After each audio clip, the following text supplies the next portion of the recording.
शिवाय। ओम नमो श्री कुलाद्रिभृते नमः। ओम नमो श्री लक्ष्मी नृसिंहदेवाय नमः। ओम नमो श्री रामचंद्र परब्रह्मणे नमः। ओम नमो श्री कृष्णाय नमः। ओम नमो श्री आंजनेय स्वामी देवाय नमः। నమస్కారం. ఈరోజు 2025 సంవత్సరం జూన్ నెల 3వ తేదీ శ్రీ విశ్వావసునామ సంవత్సర ఉత్తరాయణం గ్రీష్మ ఋతువు జ్యేష్ఠ శుద్ధ అష్టమి భౌమ్యవాసరే మంగళవారం. ఇప్పుడు లండన్ మహానగరంలో సమయం మధ్యాహ్నం 1:11 భక్తుని నోట భగవద్గీత సంఖ్య 0067. శ్రీమద్ భగవద్గీత 9వ అధ్యాయంలో రాజవిద్య రాజగుహ్య యోగంలో ఈరోజు 11వ శ్లోకం నుంచి 15వ శ్లోకం వరకు పారాయణం చేసుకుని వాటి తాత్పర్యములను తెలుసుకుని ఆనందిద్దాం. ఓం నమో శ్రీకృష్ణ పరబ్రహ్మణే నమః. ఇప్పుడు 11వ శ్లోకం.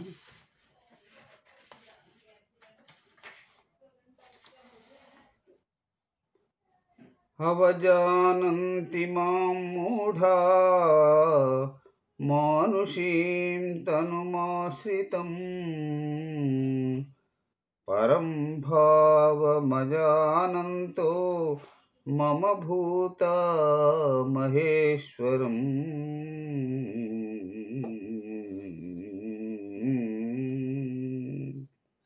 ఈ 11వ శ్లోకానికి తాత్పర్యం, సర్వభూత నియంత్రణైన నా తత్వాన్ని తెలుసుకోలేని వాళ్ళు నన్ను సామాన్యుడిగా భావించి తిరస్కరిస్తారు.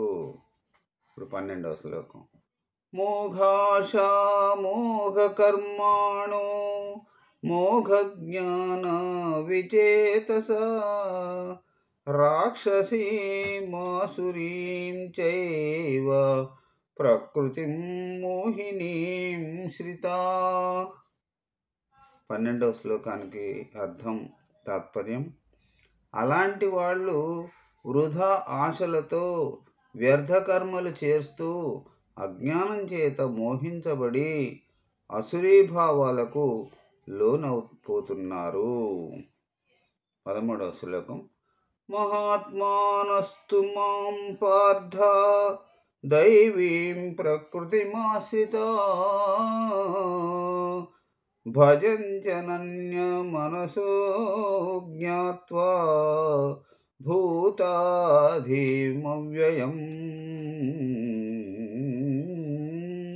ఓ పార్థ, సాత్వికులైన మహాత్ములు ఈ ప్రపంచానికి నేనే మూలాధారుడనని నాశరచితుడనని తెలుసుకొని నిశ్చల భక్తితో నన్నే సేవిస్తూ ఉన్నారు.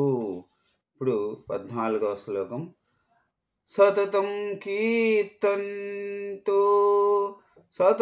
కీర్తయంతో మాం మతంచ దృఢవ్రతా నమస్యంతశ్చ మాం భక్త్యా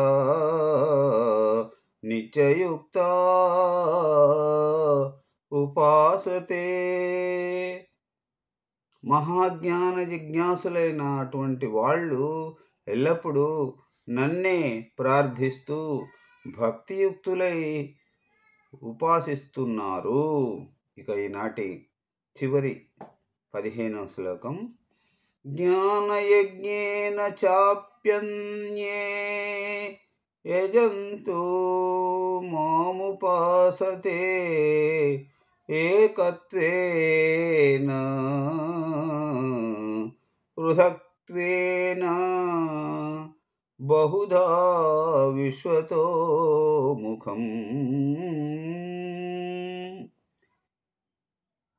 15వ శ్లోకానికి తాత్పర్యం: కొందరు జ్ఞానయోగులై ద్వైతాద్వైత రీతులతోనూ, ఇంకొందరు లోకమంతా నేనేగాను, మరికొందరు నేనే లోకంగాను ఉపాసిస్తూ ఉన్నారు.